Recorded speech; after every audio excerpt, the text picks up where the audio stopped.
Face à la fermeté de l'exécutif, les 7 syndicats de salariés, lycéens et étudiants opposés au projet de loi travail ont maintenu la pression ce jeudi avec de nouveaux blocages, manifestations et grèves dans les transports routiers, ferroviaires et aériens. Le 49.3, non, il n'a pas découragé les camarades. Je dirais même plutôt au contraire. C'est qu'effectivement, ils se rendent compte que le gouvernement rajoute, les salariés et nos militants sont d'autant plus mobilisés. Ce qui les inquiète, c'est leurs droits, nos dispositions sociales, qui se rendent compte qu'elles risquent d'être remises en cause si cette loi elle passe. Mais c'est aussi l'emploi où ça restructure quand même beaucoup aussi dans une boîte comme Thales. Et donc il y a le souci de l'avenir. Et même chez nous, où il y a 70% d'ingénieurs et cadres, ce souci-là, il est extrêmement fort. On fait partie d'un gros groupe qui fait partie de l'agroalimentaire, qui détient Madrange, William Saurin, Kaby, Garbit, Les Montagnes Noires, Julien Mac, je ne vais pas tous vous les citer, il y a 27 sites. Et nous, on est dans la fabrication du jambon et le tranchage. Le problème, c'est que Madame Pifot, notre PDG, elle veut nous piquer nos marchés pour renflouer les 2 sites qui ne sont pas à saturation. Donc, on est en plein PSE là, et dès le mois d'août, normalement, on est mort.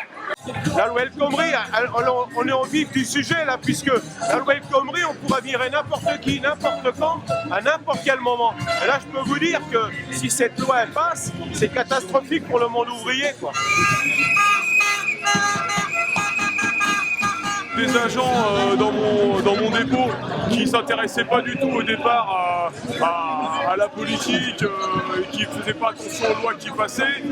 La NI, Repsamen, Macron, ça s'est passé comme une lettre à la poste, mais la loi travail, ça leur parle. Il suffit pas de dire la loi El Khomri, c'est de la merde. Il faut aussi dire ce que nous, on peut avoir de mieux pour les salariés, parce qu'il y a des choses à aller chercher et pas des choses à défendre.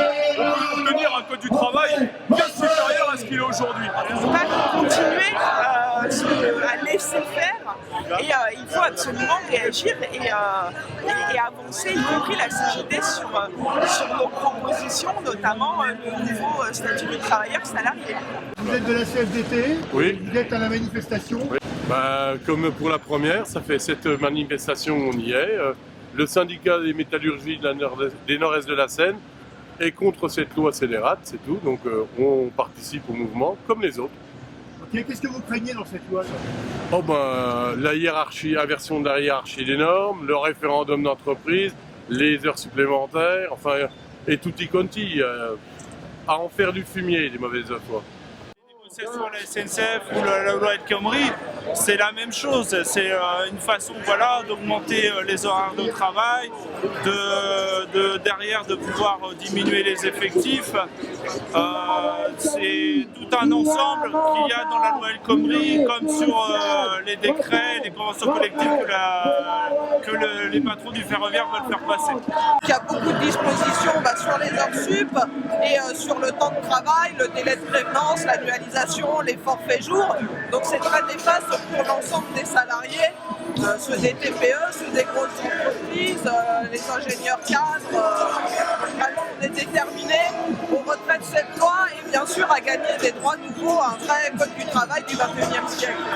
Le chef de l'État a assuré mardi qu'il ne céderait pas et face aux incidents en marge des cortèges, Manuel Valls a appelé les syndicats à s'interroger sur la pertinence de certaines manifestations. Il s'est dit également prêt à faire lever par les forces de l'ordre les blocages des ports, raffineries et aéroports. Mais pour le secrétaire général de la CGT, il n'est pas question de renoncer à cause des violences. On ne peut pas empêcher la démocratie de s'exprimer parce qu'il y a des problèmes en marge des manifestations, a-t-il affirmé en tête du cortège parisien. Les organisations qui appelaient à manifester pour la 7e fois et la 2e en 48 heures assure que la mobilisation, loin de faiblir, va se poursuivre et s'amplifier jusqu'au retrait du projet de loi travail, jugé trop favorable aux entreprises et facteur de régression sociale.